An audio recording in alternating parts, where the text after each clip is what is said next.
Good morning, students. Welcome to the class of science, chapter combustion and flames. आज हम नया topic discuss करेंगे जिसका नाम है ignition temperature. Ignition temperature is the lowest temperature at which a substance catches fire. Means कोई भी चीज़ है जिस पॉइंट पे, जिस टेम्परेचर पे वो आग पकड़ता है और आग पकड़ने के बाद हमें लाइट एंड हीट प्रोड्यूस करता है, उसको हम इग्निशन टेम्परेचर कहते हैं. हम इसको ऐसे भी कह सकते हैं, it is the lowest temperature या minimum temperature at which a combustible substance कुछ भी हो सकता है, एयर, गैस, और जिसको हम किसी पॉइंट पे हीट करते हैं और वो वहाँ पे आग पकड़ता है. That is the ignition temperature. Ignition temperature जो है हर एक चीज़ का, हर एक सबस्टेंस का अलग हो सकता है. ज़रूरी नहीं है हर एक का सेम हो सकता है. ठीक है, तो इसमें क्या है, टेम्परेचर काफ़ी बड़ा रोल प्ले करता है. फॉर एग्ज़ाम्पल जो है टेम्परेचर जो है काफ़ी रोल अदा करता है. फॉर एग्ज़ाम्पल हमारे पास कुछ चीज़ें हैं, जैसे है हमारे पास वुड है. वुड का पीस है, एक ले ले तो एकदम बिल्कुल ड्राई है. ठीक है, एक बिल्कुल थोड़ा सा गीला है. अब होगा क्या, दोनों का इग्निशन टेम्परेचर क्या सेम रहेगा? नहीं रहेगा. क्यों? क्योंकि जो सूखा वाला है उसको हमें थोड़ी सी आग लगानी पड़ेगी तब जाके जलेगा, बट उसमें काफ़ी टाइम लगेगा. क्योंकि जो गीला है उसको सबसे पहले हमें उसका जो टेम्परेचर है वो बढ़ाना पड़ेगा, सो दैट जब उसका जो इग्निशन टेम्परेचर मैच करेगा तब जाके वो आग पकड़ेगा. सो इसी तरह जो है हमारे पास, हमें पता है कि जो मैच स्टिक है, जो ही हम उसको उसके साथ टच करते हैं ना तो वो आग पकड़ता है. ठीक है, हम क्या कहेंगे, उसका इग्निशन टेम्परेचर जो है काफ़ी लो है. बट अब अगर हमारे पास मॉस्किटो कॉइल है,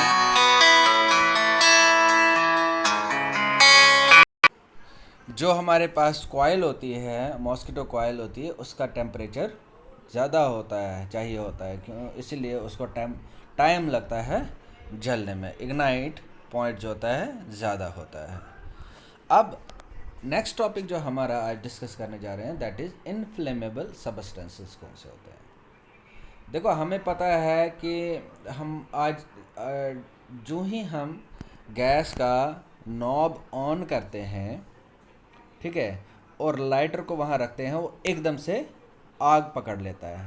ठीक है, with in fraction of second वो आग पकड़ने लगता है. इसी तरह कैरोसिन है. कैरोसिन जो ही डाला, तीली जलाई, वो आग पकड़ने लगता है. अब इसके कंपैरिजन में आप कोई लकड़ी का पीस ले लेते हैं, उसको इग्नाइट करते हो, जलाने की कोशिश करते हो, बर्न करने की कोशिश करते हो, उसको थोड़ा टाइम लगेगा और उसमें थोड़ी मेहनत भी लगेगा.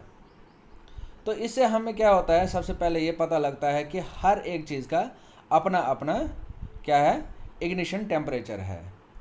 अब वो सबस्टांसेस, वो चीज़ें जिनका इग्निशन टेम्परेचर काफ़ी लो होता है और इजीली फायर को कैच करते हैं, यानी कि आग पकड़ लेते हैं, ऐसे सबस्टेंसेस को हम क्या कहते हैं, इनफ्लेमेबल सबस्टेंसेस.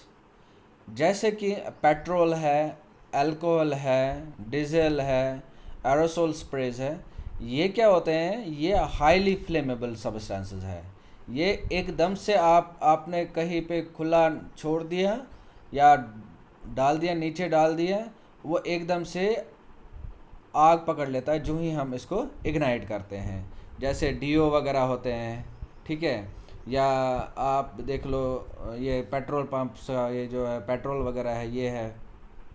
तो डीओ वगैरह भी इसलिए आप क्या क्या करते हैं, हमेशा कहते हैं कि जो गाड़ियाँ वगैरह है, गाड़ियों के अंदर आप उसको यूज़ ना करें. और उसके बाद कभी कभार कुछ लोग जो है स्मोक वगैरह करते हैं या कुछ और चीज़ जलाने लगते हैं अंदर, तो एकदम से वो आग पकड़ता है। इस केसेस में काफ़ी ज़्यादा हादसे हुए हैं अभी तक। सो इनफ्लेमेबल सब्सटेंसेस वो सब्सटेंसेस होते हैं जिनका इग्निशन टेम्परेचर बहुत कम होता है और आसानी से वो आग पकड़ लेते हैं।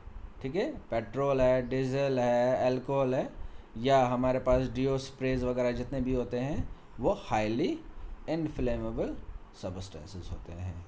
गैस है, एलपीजी वगैरह है। ठीक है, अब नेक्स्ट हम आते हैं रिक्वायरमेंट्स टू प्रोड्यूस फायर। अब ये फायर जो है हर एक चीज़ में तो हमने देख लिया, ठीक है, इग्निशन पढ़ लिया, फ्यूल की एफिशिएंसी पढ़ ली। अब ये आग जो है लगाने के लिए हमें रिक्वायरमेंट्स क्या क्या है, हमें क्या क्या चाहिए होता है। देखो, अगर हम सिंपल अपने लेमैन की तरह सोचे, सबसे पहले हमें तो सबस्टेंस चाहिए, यानी कि जो चीज़ जलानी है वो चीज़ तो चाहिए होती है। ठीक है, या कोई फ्यूल है जिसको हम आग लगा सकें।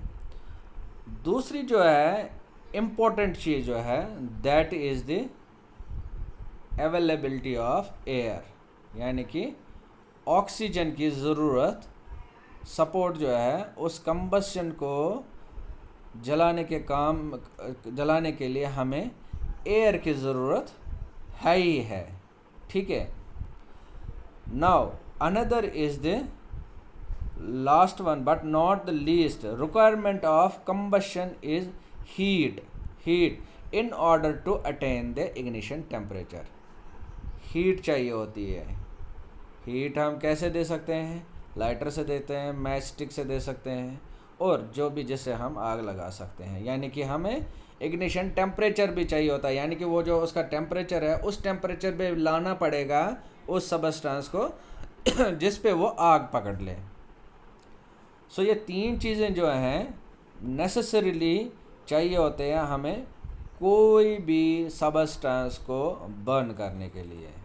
ठीक है, सबसे पहले substance, another air, third one is the heat.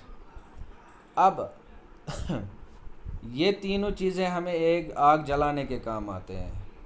अब इन्हीं तीनों चीज़ों से हम आग बुझा सकते हैं। इनमें से किसी एक चीज़ को स्टॉप करके हम, ठीक है, बुझा सकते हैं। सबसे पहले जो है मैं आपको बता दूं, या तो आप एयर को हटा दो। अब जब आप हवा हटा देते हो तो आग बुझ सकती है। ठीक है, या हीट नहीं देते हो, आग नहीं लगेगी। यानी कि absence of any three will not let fire go on.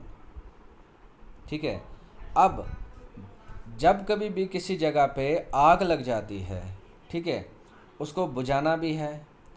बुझाने के लिए सबसे पहला काम जो है हम क्या कर सकते हैं, ऑक्सीजन को बंद कर दें। क्या कर दें? ऑक्सीजन को बंद करते हैं। अब जो सबसे पहला मेथड जो है हम जो यूज़ करते हैं that is the water.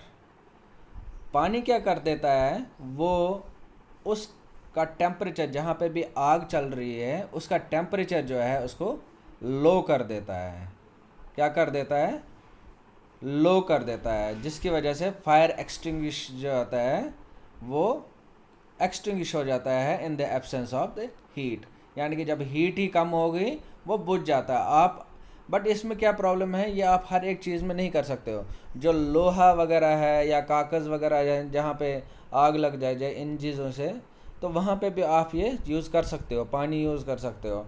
But कुछ चीज़ें हैं जैसे कि बिजली की वजह से आग लग गई, ठीक है, वहाँ पे अगर आप पानी फेंक देते हो वो उल्टा प्रॉब्लम क्रिएट करेगा। ठीक है, वो सब जगह करंट फैल जाएगी। तो वहाँ पे हम क्या कर सकते हैं, वाटर यूज़ नहीं कर सकते, क्योंकि वाटर जो है it is conductor of electricity.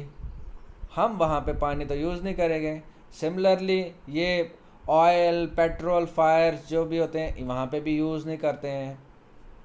ऐसे केसेस में क्या होता है, अगर फायर एक्सटिंग्विशर अवेलेबल नहीं है तो हम क्या करते हैं, रेत का यूज़ करते हैं मोस्टली, रेत फेंक के वहाँ पे बुझाने लगते हैं, ठीक है। और जो सबसे बेस्ट मेथड जो है दैट इज़ कॉमन है आज की डेट में मॉडर्न ज़माने में, that is the fire extinguisher, ठीक है। फायर एक्सटिंग्विशर में क्या करता है, ये एक ब्रिलियंट प्रोडक्ट है जिसमें हमें कार्बन डाइऑक्साइड अवेलेबल होता है, ठीक है। कार्बन डाइऑक्साइड जो होता है ये हेवी होता है, यानी कि भारी होता है ऑक्सीजन से। ये क्या कर देता है, उस फायर को कवर कर देता है, ठीक है, और ऑक्सीजन और उस आग को कंट्रोल करने में हमें मदद कर देता है। उस फ्यूल को जो जल रहा होता है उसको ये कूल डाउन कर देता है, बिकॉज कार्बन डाइऑक्साइड जो होता है उसको हाई प्रेशर में स्टोर किया जाता है एक सिलेंडर के अंदर। जब वो रिलीज़ होता है ये काफ़ी फोर्स से रिलीज़ होता है, एकदम से वो कूल डाउन कर देता है उस बर्निंग सबस्टांस को। और इसके अलावा ये इलेक्ट्रिक इक्विपमेंट पे हार्मफुल भी नहीं होता है। सो हमने क्या सीखा जो हम जिससे हम फायर कंट्रोल कर सकते हैं, वन इज़ वाटर। वाटर जो है वो हम वुड और पेपर में यूज़ कर सकते हैं, ठीक है। ये इलेक्ट्रिकल बर्न्स में या फायर्स में हम यूज़ नहीं कर सकते, because water being the conductor of electricity, वहाँ हमें हार्म हो सकता है, वहाँ करंट लग सकता है और जान गंवा सकते हैं। इसी तरह ऑयल पेट्रोल वहाँ पे भी हम यूज़ नहीं कर सकते हैं। तो ऐसे केसेस में हम रेत भी यूज़ कर सकते हैं, बट जो मॉडर्न वे में आजकल हमारे पास इजीली अवेलेबल होता है, हर जगह मैंडेटरी भी है रखना, इवन स्कूल्स में, कॉलेज में, ऑफिस में, that is the fire extinguisher, ठीक है। फायर एक्सटिंग्विशर जगह है वो, उसमें क्या होता है कार्बन डाइऑक्साइड भरा होता है, उसको काफ़ी हाईली प्रेशर का अंडर प्रेशर में रखा जाता है एक सिलेंडर के अंदर, जो कि कार्बन डाइऑक्साइड जो होता है वो हेवी होता है किससे, ऑक्सीजन से। तो ये जब भी इसको रिलीज़ करते हैं एकदम फोर्स से ये कूल डाउन कर देता है उस सबस्टांस, उस बर्निंग सबस्टांस को, ठीक है, जिससे वो आग एकदम से बुझ जाती है। इसके अलावा ये जो है ये हार्मफुल भी नहीं होता है इलेक्ट्रिकल इक्विपमेंट्स पे। इससे हम वुड भी, पेपर फायर या इलेक्ट्रिसिटी से फायर लगें उसको भी ये इजीली बुझा सकता है, ठीक है। तो with this we conclude here. Thank you very